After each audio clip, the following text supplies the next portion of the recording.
अस्सलाम वालेकुम जी, आपका होस्ट सैयद अहमद अली ज़ादा आपकी खिदमत है। हमारा यूट्यूब और फेसबुक चैनल यह है पाकिस्तान देख रहे हैं। लाखों करोड़ दुरूद सलाम हज़रत मोहम्मद मुस्तफ़ा सल्लल्लाहु अलैहि वसल्लम और आले मोहम्मद पर। नवाज शरीफ साहब ने सबको खामोश करके मीठी नींद सुला के खुद जागने का फ़ैसला कर लिया और कल जाती उमरा के अंदर एक बड़ा अहम तरीन इजलास तलब कर लिया है। और ये 4 सालों के बाद बड़ा एक अहम तरीन इजलास होगा जिसको नवाज शरीफ साहब चेयर करेंगे। इसमें शहबाज शरीफ साहब हैं, मरीम नवाज साहब हैं, हमजा शहबाज हैं और पार्टी के वो तमाम सीनियर अरकान मौजूद हैं।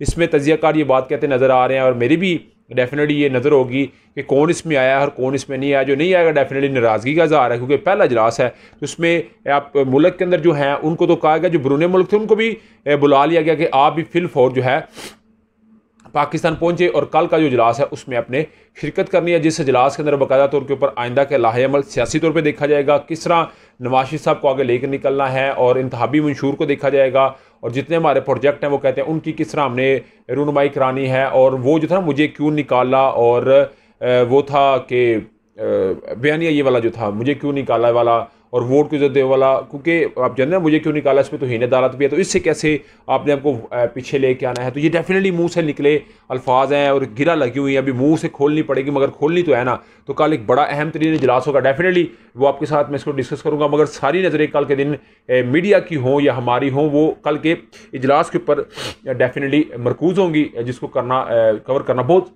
ज़रूरी है। उधर जी पाकिस्तान के निगरान वज़ीर आज़म केयर टेकर प्राइम मिनिस्टर अनवारुल्लाह काकड़ साहब लम्ज़ यूनिवर्सिटी पहुंचे और वहाँ पे एक तालब इल्म ने सवाल किया कि आप 50 मिनट लेट हैं, उस्ताद यहाँ पे मौजूद हैं और आपको बिल्कुल तलीम की इज़्ज़त का नहीं पता, तो आपने क्या सिस्टम को लेके चलना। तो मेरा ख्याल है ये जो उसके कुछ अल्फाज ने 41 सेकंड मैंने वीडियो देखी है वो अभी तक मेरे कानों में गूंज रहे हैं। और अनवारुल्लाह काकड़ साहब जिस तरह पानी पी रहे हैं, इसका मतलब है सिस्टम शऊर की तरफ आ रहा है, यूथ शऊर की तरफ आ रही है।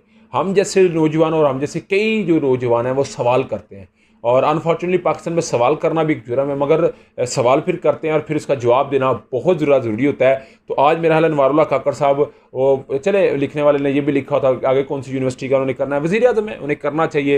और डेफिनेटली उन्होंने वहाँ पे कोई सियासत की बात तो नहीं करनी, इल्म के फैलाव की अगर बात करें तो डेफिनेटली उन्हें स्कूल क्या, कॉलेज क्या, यूनिवर्सिटी क्या, हर जगह उन्हें विजिट करना चाहिए। मगर चीफ इलेक्शन कमिश्नर मौजूद थे और इस वक्त जो ज़राए कन्फर्म कर रहे हैं कि नवाज शरीफ साहब और अनवारुल्लाह काकड़ साहब की खुफिया मुलाकात हो सकती है। और इस मुलाकात के जो मदरजात हैं वो ये हैं कि आप जानते हैं कि अनवारुल्लाह काकड़ साहब ने भी रजू कर लिया है नैब की तरमीम में सुप्रीम कोर्ट में। अभी सवाल करने वाले ये सवाल कर रहे हैं कि अनवारुल्लाह काकड़ साहब ने क्यों पीपल्स पार्टी की रेफर को रिलीफ चाहते हैं देना, क्यों नून लीग को रिलीफ देना चाहते हैं। हालांकि उनके ऊपर तो कोई केस ही नहीं, उनका केस था वो तो नैब ने ऑलरेडी उन्हें ऑफ कर दी हुई फाइल। तो ये क्यों हो रहा है, तो ये एक बहुत बड़ा जो है वो सवाल है कि वो एक साइड की पार्टी की हिमायत करते हैं या नून लीग की करें या पीपल्स पार्टी की। मगर इसका मतलब है सारे ही इस वक्त मिल के इस सिस्टम को जो है चूना लगाने की बात कर रहे हैं। 2 नवंबर को डेफिनेटली सुप्रीम कोर्ट ने कहा हुआ था कि 90 रोज़ में इंतखाबात करवाए, मगर नहीं करवाया। तो चीफ इलेक्शन कमिश्नर भी जवाब नहीं जमा करवाया, हुकूमत ने जवाब भी जमा नहीं कराया, जो कि ज़ायदुल मियाद है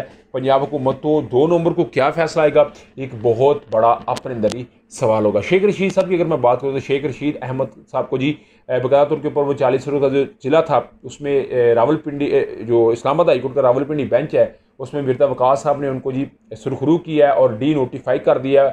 जो उनकी मतरूफ़े अमलाक ने उनकी जो लाल हवेली सील की हुई थी, उन्होंने कहा जी मेरी वालदा मेरे वालद भाई का जनाजा यहाँ से निकला है, तो इसको जो है वो डी जो है वो सील किया जाए। तो उसको जी कर दिया गया है, अभी बहाल हो गया है। तो शेख रशीद साहब इस पर बड़ा खुश है, उन्होंने कहा जी पाक फौज के हम शाना बिशाना है, पाक फौज जिंदाबाद, मैं असली और नस्ली हूँ। और मैं बार बार आपको ये बात कहता हूँ कि जो 9 मई के किरदार हैं जिन्होंने ये किया है, अगर कोई इसकी मजम्मत नहीं करता तो वो गद्दारी है, वो गद्दार है मुल्क के साथ, वो गद्दारी का मोतरफ है और ये उसने सभी मुर्तकिब हुआ है गद्दारी का। 9 मई की मजम्मत होनी चाहिए और हर एक को करनी चाहिए। मगर शेख रशीद साहब ने कहा जी दोनों हल्कों से मैं करूँगा और मेरा जो भतीजा है बेटा राशिद शफीक शेख वो भी सिर्फ बिजनेस को देखेगा। तो अभी तक व्लॉग था, अभी तक की अपडेट थी। व्लॉग की वीडियो पसंद है सभी चैनल को लाइक सब्सक्राइब अपने दोस्तों शेयर कर लीजिएगा। नेक्स्ट वीडियो के लिए होस्ट को यदि अल्लाह।